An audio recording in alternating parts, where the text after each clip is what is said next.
Welcome back, folks. I'm me, Phil Turil. You're watching part 21 of the Final Fantasy VIII Let's Play.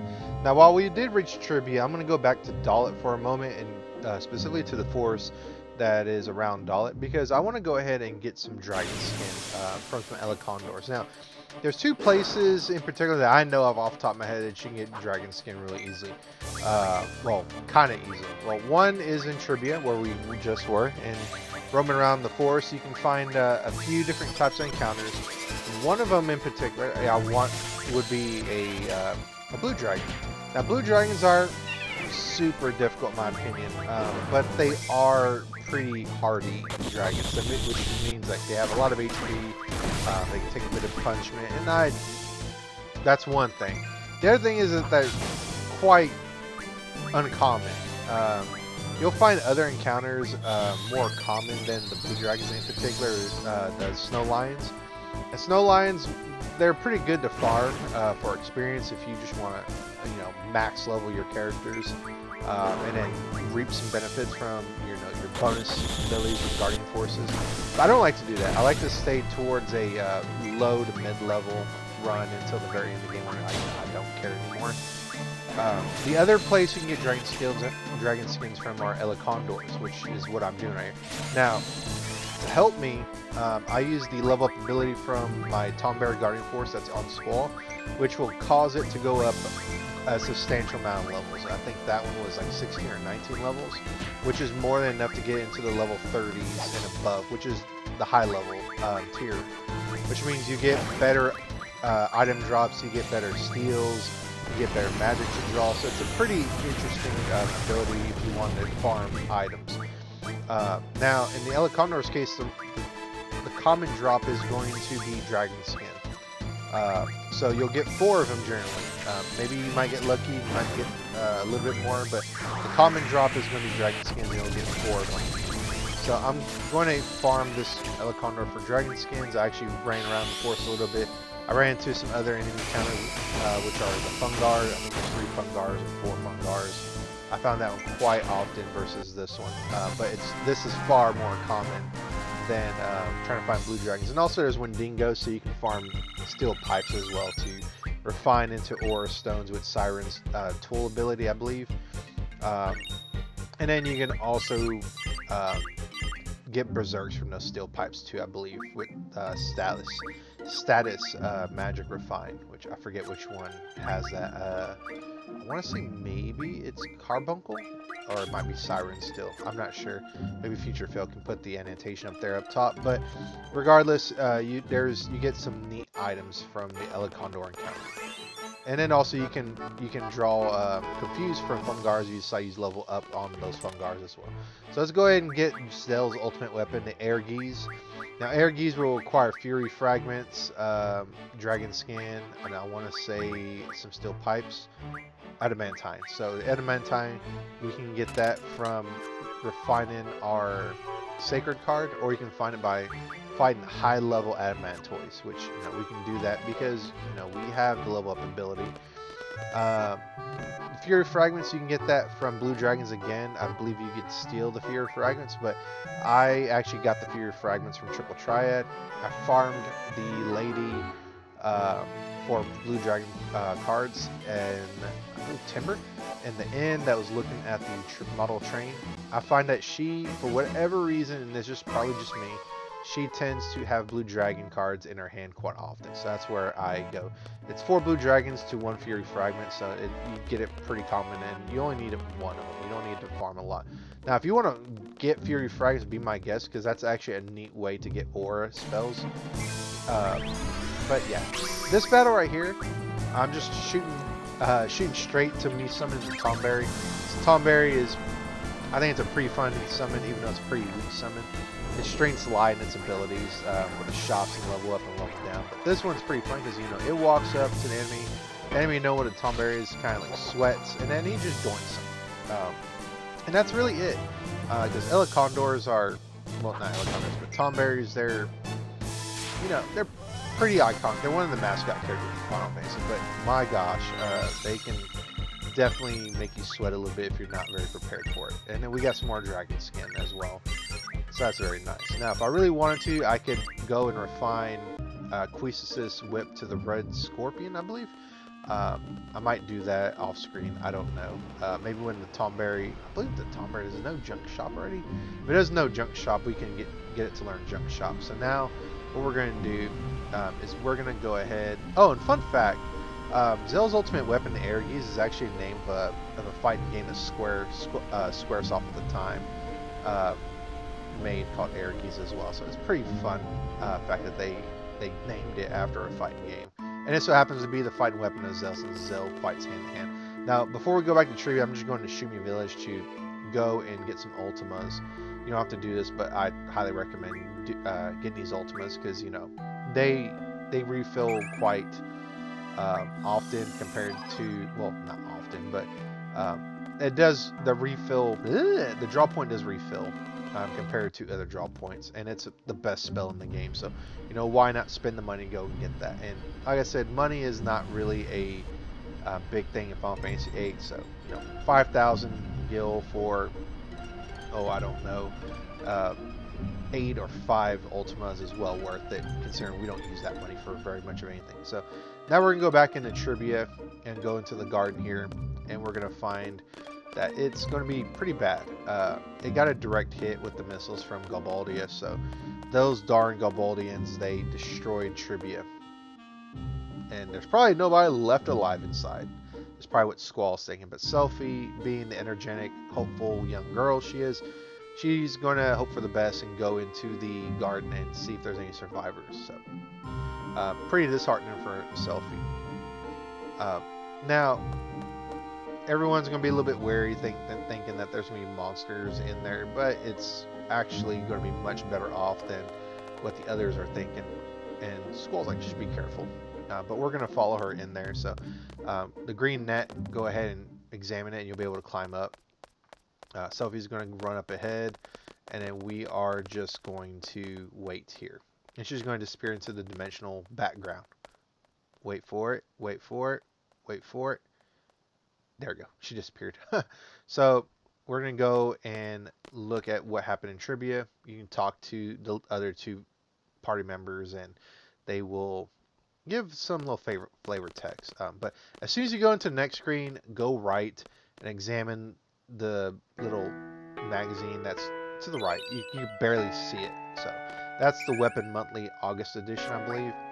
And it will have some of the ultimate weapon recipes there. The Naga draw points right there. But if you already have Quazzlecolt's card and you refine it, you don't need that. Now, Selphie's friend here is going to ask if Selphie's been doing good. And, you know, you can play along and say, oh, you know, Squall's going to say, oh, she's been a big help. And Selphie's going to shoot down that nice comment. No wonder Squall doesn't like to be nice. Everybody just thinks he's not a nice person, but in reality, he is a pretty caring person. Now, you can go around and go into the different parts of Trebia Garden, and Selphie will be in certain parts, and she'll talk about some of the characters there. Specifically, the cemetery has one of the more sad moments because, unfortunately, Selphie lost some people in this attack here in Trebia. There is a copy of Timber Maniacs there, so make sure you pick that up if you really care about that kind of thing. I do, because it's quite a bit of interesting background for, you know, Laguna's part of the story. And then don't forget to examine the magazines that we got. I haven't examined the Combat King #2 magazine, which I'm going to have to do that. That way I can go ahead and add that combination to Zell's Limit Breaks. Meteor Strike, it's a pretty decent attack. I want to say that's the suplex one, I think. I want to say Meteor Strike's the suplex one. Not as cool as Sabin's, but, you know, you can't always get what you want. And the August issue, it should have the Air Geese, and it should have Queesis' ultimate weapon in there, I believe. Let's see. Keep going past Phil. One more.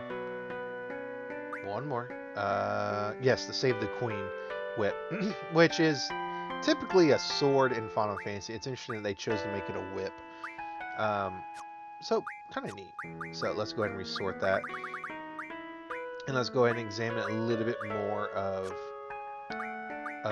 Trebia Garden. And I still haven't used those strength ups or magic ups or anything, or vitality ups. That's pretty interesting. I haven't done that yet. I'm pretty sure I'm just waiting for the very end to when I'm not gonna level up anymore and just give them all to Squall or whoever I need to give it to. So if we go to the right here, we're gonna see that despite, well, even before I talk about that, we're gonna find out a lot of these people, even though their home got destroyed, they're not losing hope. They're gonna try to make the best of the situation they have.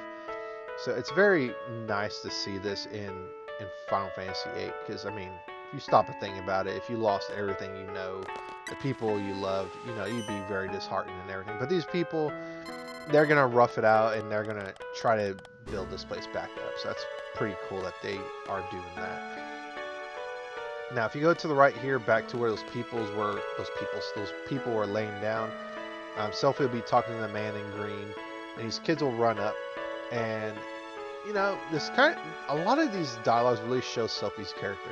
Because Selphie had given these kids a bear, a stuffed animal, and it got lost in the attack. And Selphie's just going to be Selphie, be like, well, Mr. Bear's always going to be looking after you, so don't worry, don't be sad. So, it's kind of cool that Selphie is trying to be the big sister to these kids. So, that's one thing. The other thing is the guy in the brown jacket on the left. I was a little bit wrong when I said there's really no mention of the Tonberry King outside of his battle.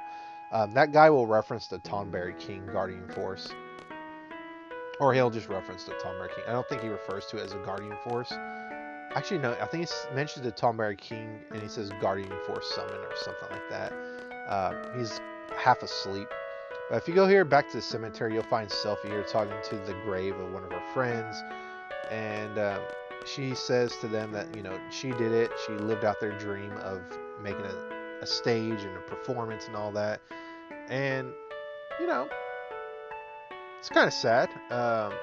But we also see that, hey, despite this loss, she's also going to make this dream bigger and better than what it previously was, right here, somewhere around here. Our dream is much bigger and better than it was before. So, despite her loss, she's going to make a better performance for the next one. So, again, this whole section is just one big Selphie. What do I want to say? Character unravel, if you will. And then I think here's where I talked to this guy in brown jacket. Yeah, that Tonberry King. Take this Guardian Force Summon. So he references the Tonberry King, but doesn't really reference like how to get it. So I don't really know how you're supposed to know to kill like 15, 20 Tonberries in the Central Ruins. If you talk to these people, they'll move out of the way. But also that missile, there is an aura draw point right on it, inside of it or wherever. It's invisible, but if you examine it, you'll get the aura draw point. I would highly suggest having the person with the highest magic stat draw from that draw point, because aura is a pretty broken spell. If you don't know already, if I haven't mentioned, aura will allow you to easily access your limit breaks no matter what level of health you are at.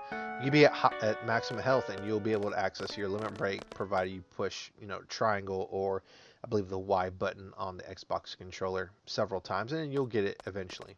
So it's a super useful ability to break the game, to make the final boss, and even Omega Weapon uses.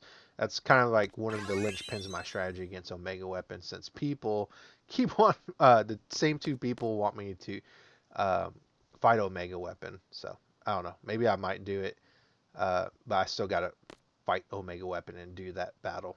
But anyways, if you talk to each one of the characters, they give their thoughts about the whole sorceress battle coming up, and then also Selphie, her Selphie's interactions here at Trebia. And with that, we'll get to the next big part of the Trebia section here in this part. So we're going to find a lot of information about all the characters except for Renoa. Now, Renoa is going to come forward and say that she kind of doesn't want to fight. Maybe they should find another way to avoid bloodshed. And this catches almost everyone off guard. And Squall in particular, he's going to make a mention that, what's she getting at? If someone could come up with something else, that would be great. But that's not likely considering what Edea is doing. I mean, she's literally going city to city, trying to find Eleni and then threaten to burn down or even just do the burning down of the cities one at a time. And Squall's just saying that she has to understand his position about him being a seed and a mercenary, the leader of Garden now. And he mentions that out of all of them, she's the one that chose to fight for her city's independence, which is Timber in this case. And she's going to elaborate on why she feels the way she does, why she wants to quit fighting, because sometimes when she's with them all, she feels like they're going to leave her behind. And when she catches up to them, are they going to be okay? Will they still be there? Are they still going to be the same people in the end? That kind of thing. And she's not a fighter like all the others are. She's not a trained mercenary, so I can understand her point of view here. Now, Irving on his part is going to come up and speak his piece on this little bomb that Renoa dropped. And Irving's going to say he understands because he's kind of been put in this predicament before. Because the people that he loved or he liked way back when just disappeared almost overnight for him. And he mentions here, as a little kid when he's 4, he was in an orphanage. And in particular, all the people there were important, but there was one super important person to him that we're going to be seeing right here. And this is going to be one gigantic flashback sequence where we're actually going to learn quite a lot about everyone, spoiler alert. So this little girl is saying, "Irving, want to play?" And Irving says he really liked this girl and he was really close to her. And it looks like she's very energetic for some reason. And then Selphie's going to make the mention that, hey, was this orphanage made out of stone? And Queese is like an old house of stone made by the ocean. And then Irving drops a bomb that he knows everyone here, except for Renoa. Or at least right now, he only mentions that he knows Selphie and Irving. Or Selphie and Queese. Yeah, of course he knows himself. He mentions that, it kind of sucked that everyone forgot about him.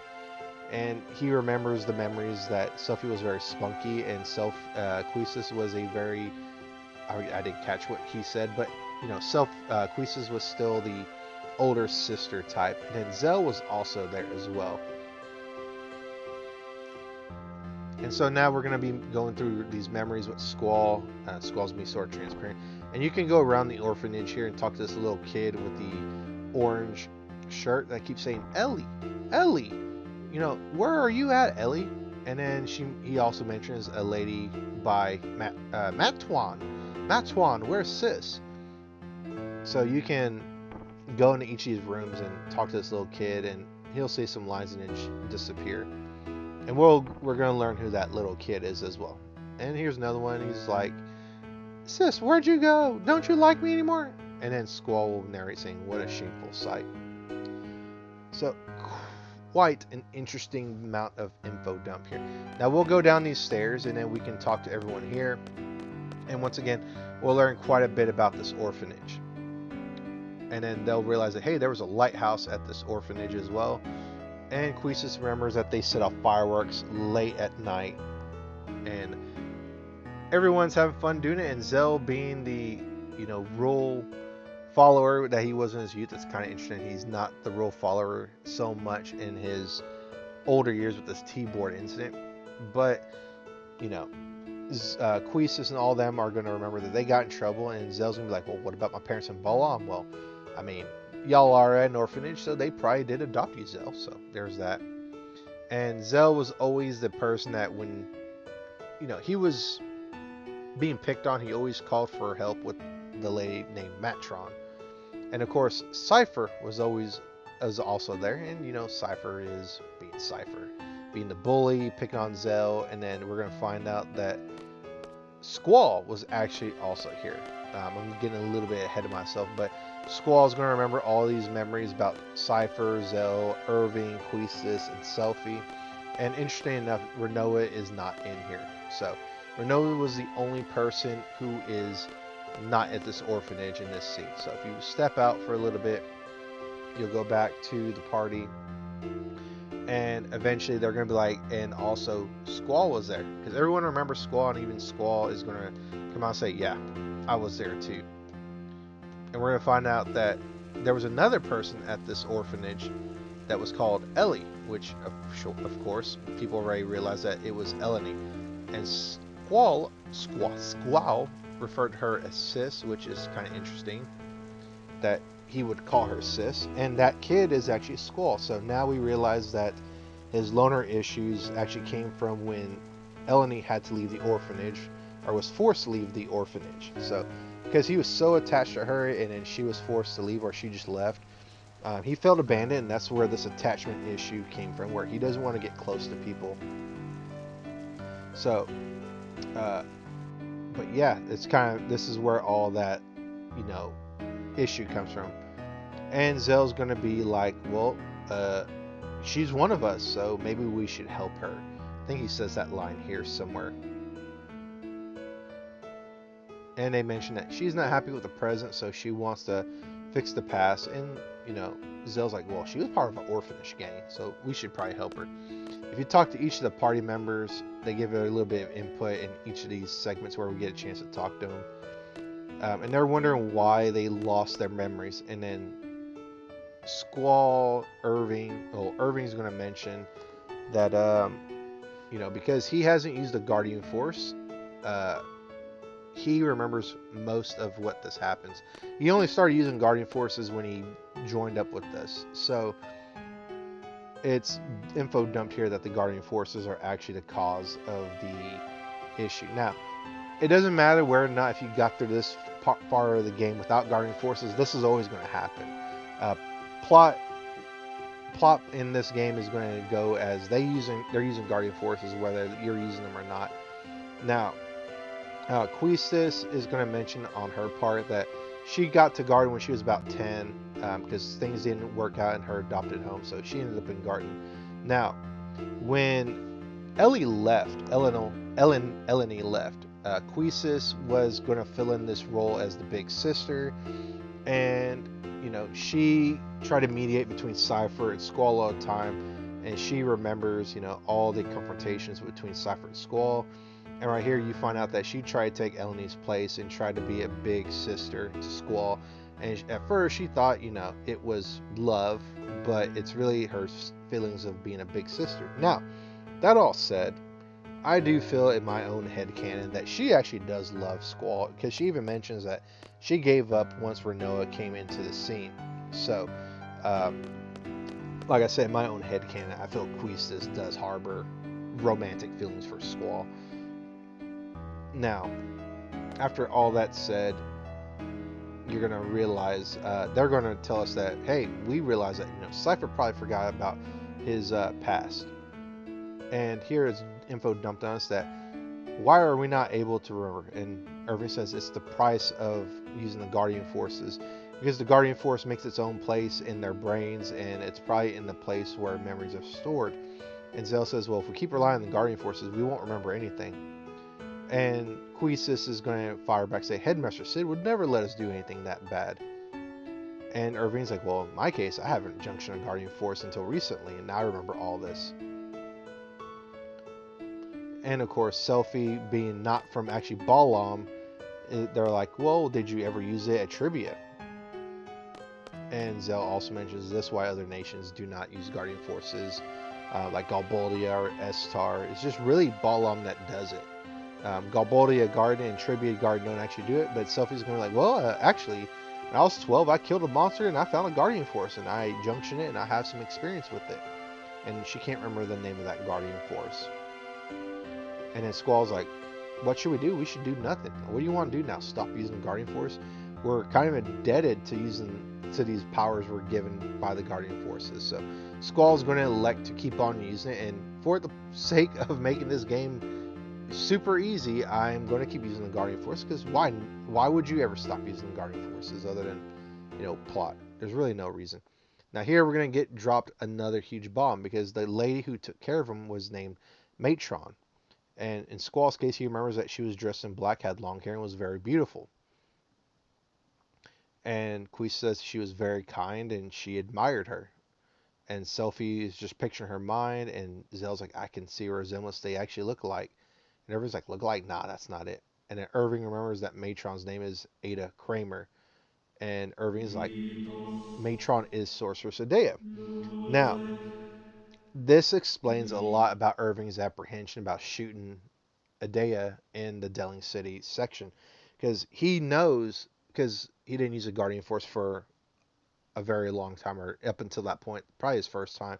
So he remembers Matron, remembers her name, and he just couldn't bring himself to shoot Edea because she means so much to him, to them all actually. And for me, if that's not that's not a fact in the storyline of Final Fantasy. Again, that's my own headcanon for that plot point. And Irving also gets quite a bit of good dialogue here. And I feel like after this, he doesn't really get any good dialogue anymore, which is a shame. But Irving will talk about how, for a lot of people say there's life is infinite choices, but for him, he feels like he only had one path to follow. And he's going to choose to remain faithful to that one path because, all those choices he made brought him here, and he's quite happy with the path he has gotten through. And, can't blame him. You kind of got to take a little bit of pride in the path you took as a person. At least that's what I feel anyways. Some people probably don't feel that way, and hey, that's okay. But I kind of grown to like Irving more as I've played this game. After this, I feel like he kind of goes into the background as a background character, but at least in Disc 2, I feel Irving kind of shines. And he's quite happy that they're all back together. Even though they're not kids, they're strong enough to take care of themselves and make their own decisions, and they have a big one right now. Do they fight Edea, or do they not fight Edea? And for him, he says, hey, let's shoot for a common goal. At least it'll keep them together for a little longer. And Selphie's going to be like, well, it's such a bummer they got to fight Matron, but, she chose to be their enemy.